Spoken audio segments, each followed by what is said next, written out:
बहुत सारे पुराने केसेस रह चुके हैं, मानिका गांधी वाला केस हो गया या फिर ए.के. गोपालन का केस हो गया, जिसमें कि ये प्रूव हो चुका है अब कोर्ट में कि जो आर्टिकल 21 है उसके खिलाफ जो है वो कोई भी आपके उसके खिलाफ कोई काम नहीं कर सकता।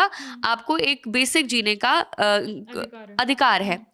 और ये बहुत ज़रूरी है कि अगर कोई जेल में हो तो बिना किसी आधार के उनको सालों-सालों तक जेल में ना रखा जाए। तो कोर्ट ने सबसे पहले इस बात को माना। लेकिन कोर्ट ने एक और चीज़ जो ज़रूरी कहा कि इस पर जो आज जो फैसला लिया गया है, वो जितने भी आरोपी हैं, ये 5 जिनको ज़मानत दे दी गई है, लेकिन ये 2 शर्जील इमाम और उमर खालिद जिनको नहीं दी गई है, इन सब के केसेस को इंडिविजुअली देखा गया है, एक ग्रुप में नहीं देखा गया है।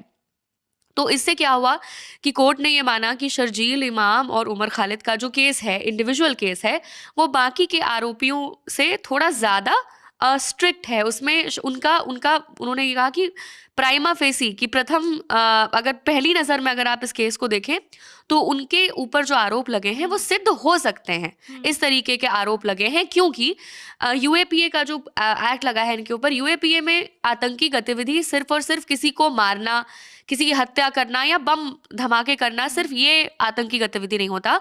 अगर आपने कोई भी एक बहुत ही ईज़ी फ्लोइंग चीज़ को, जैसे कि अगर सड़क जाम करने की आप मांग करते हैं, आप लोगों को उकसाते हैं कि आप विरोध करिए और आप चक्का जाम करिए, तो ये सब भी आतंकी गतिविधि माना जाएगा। और इन सब चीज़ों को देखते हुए कोर्ट ने बोला, सुप्रीम कोर्ट ने, कि हमें ऐसा लगता है कि यूएपीए के हिसाब से शर्जील इमाम और उमर खालिद के ऊपर जो केस है वो थोड़ा ज़्यादा स्ट्रिक्ट लगता है एज़ कम्पेयर टू जितने भी बाकी के आरोपी हैं, और इसीलिए इनको हम बेल नहीं देंगे, लेकिन बाकी के 5 लोगों को देंगे। हम उनका भी नाम बता देते हैं जिनको कि बेल मिल चुका है।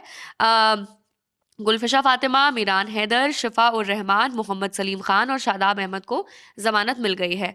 लेकिन और इन 5 लोगों को भी कुछ शर्तों के साथ जमानत दी शर्तों गई के है। साथ जमानत दी गई है। 12 शर्त हैं, जो कुछ बेसिक शर्त होते हैं। जब भी आपके ऊपर कोई केस चल रहा है, आपको बेल मिलता है, तो ऑब्वियसली शर्त होते हैं कि आप फिर उसी तरीके की गतिविधि में शामिल नहीं होंगे, आप कोई भी इस तरीके की बयान नहीं देंगे जब तक मामला सब जुडिस है। तो इन टाइप की शर्तें हैं। और दूसरा जो इम्पोर्टेंट वो है कि ऐसा नहीं है कि अभी जो बेल नहीं मिला है तो ये वापस से उमर खालिद और शर्जील इमाम जो है बेल के लिए अप्लाई नहीं कर सकते।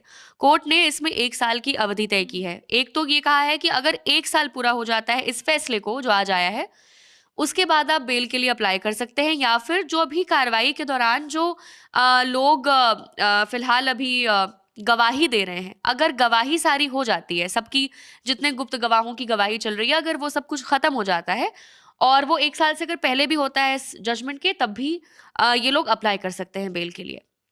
तो ये है पूरा मामला। हाँ,